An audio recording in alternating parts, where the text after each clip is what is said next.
Donnie and Dolly. The team is supported by ableauctions.ca. Closing your business? We can help.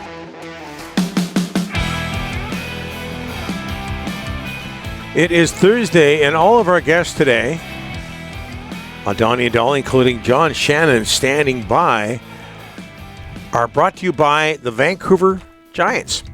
The WHL playoffs begin tomorrow for the G-Men as they take on Everett down in Washington State. They return to the LEC for Game 3 next Wednesday, and then Game 4 next Friday, April 5th.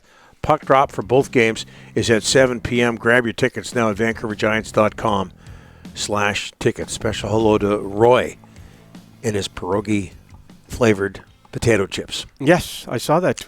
Loyal Donnie and Dolly listener. Yeah. As we're joined by John Shannon, NHL Analyst, co-host of the Bob McCowan podcast. People know that my mom was Ukrainian, so I get a lot of that. John, thanks for joining us. How are you, sir? Great. I'm just at my local shopping mall campaigning for Enderby to get to Craft Hockeyville. Nice. I'm trying to procure votes here in Ontario because despite what Ryan thinks about Elliott Lake, people here care about Enderby. Yes.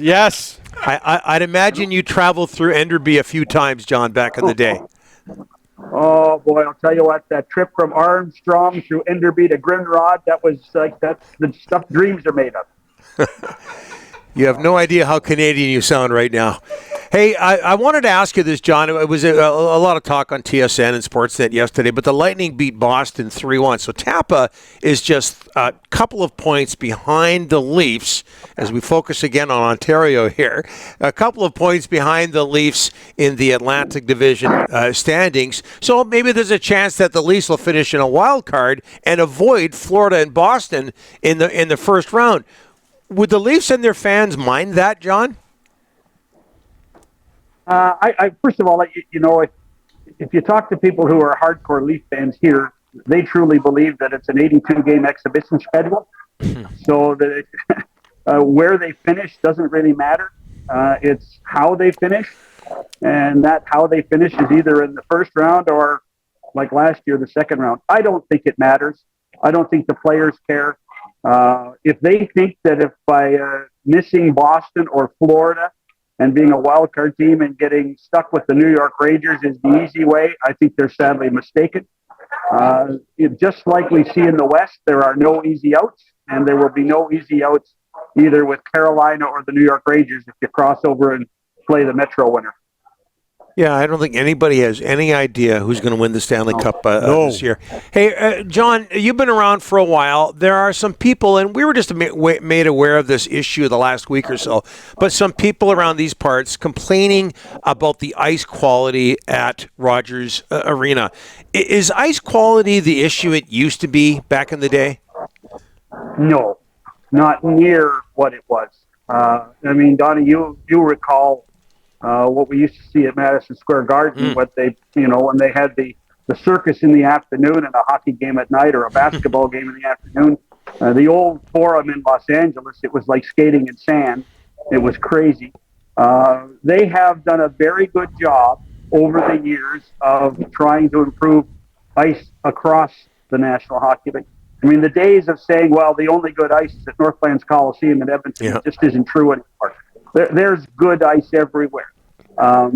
Is it consistent? I think that's the one thing that Dan Craig, who was the ice guru that they hired out of Edmonton to work the system across the league. But the issues of ice now in the National Hockey League aren't near what they were when you were working in Dawson Creek. I can tell you that for sure. The ice was good there. Yeah, no kidding. I bet, but the problem was the ice was as good outside as it was in. Yeah. Very, very true about that one, about the outside. Okay, I want to read you a text in our Delaney's OK Tar and Langley inbox. You're the TV guy. Why, as Canuck fans, do we have to listen to two Hockey Night in Canada announcers from Alberta when it's the Canucks home game on Saturday? It's a joke and a slap in the face for all Canuck fans. That's from Gord. We've had about 100 of those. A lot of people get ticked off, John, when guys from Alberta are coming into Vancouver on Hockey Night in Canada and we don't get Shorthouse. What's your comments on that? Well, the system has changed from when we started as kids when if there was a game on Hockey Night in Canada on a Saturday, the three of us remember that we always got Jim Robson. And in Toronto, you got Bill Hewitt. And in Montreal, you got Danny Gallivan. What has happened is the networks have decided over the years, and guys, I was part of that in the 90s, that if we thought we had the best game on the matchups, we would send our national crew, the same crew that eventually would do the Stanley Cup Final. And that consistency to some part has continued. Should John Shorthouse call every game? There's some logic to that. John Shorthouse has proved to a lot of us that he's a national broadcaster. And I loved what he did last year in that Boston, Florida series. He was magnificent. I do think there has to be some level of impartiality when you put a national game on, and that becomes the real issue. I don't think the days of having two Vancouver-based guys that are basically perceived to be Canuck announcers should be put on a national stage all the time. I love Shorthouse. I'd put Shorthouse on every Saturday night if I could, but then I'd probably import an announcer that was probably not as biased or perceived to be biased to or for the Canucks. Well, and it's going to be interesting in the playoffs because guess what, John? We got 4 Canadian teams in the top 11 right now. Out of these Canadian teams, who do you like right now? I mean, heading into the playoffs. Well, everybody's got their blemishes right now. Yeah. But I still think when you look at what the Canucks have done and the depth the Canucks have, I think if Demko comes back after the LTIR, and you have to assume that, Jimmy and Patrick have a pretty good plan in place that he comes back after the 6th of April and then is going to get a few games before the end of the season. I think you have to pick the Canucks. They are going to have more points than anybody else. They probably have the deepest defense.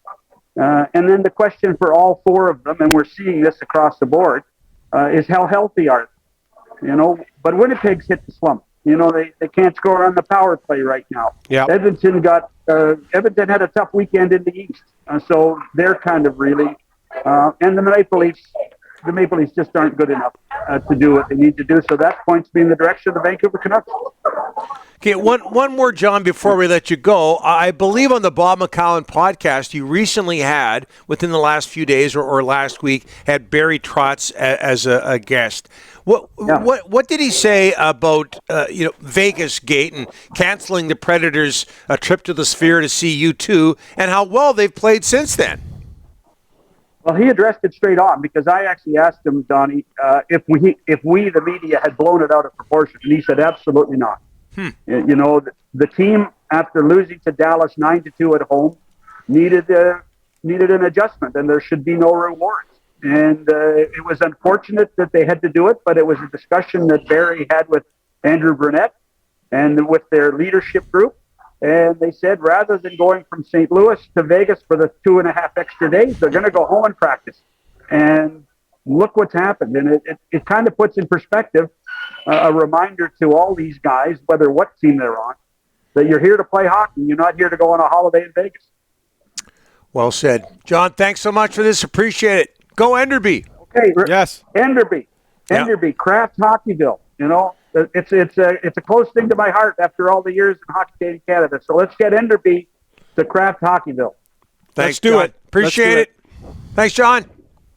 Cheers.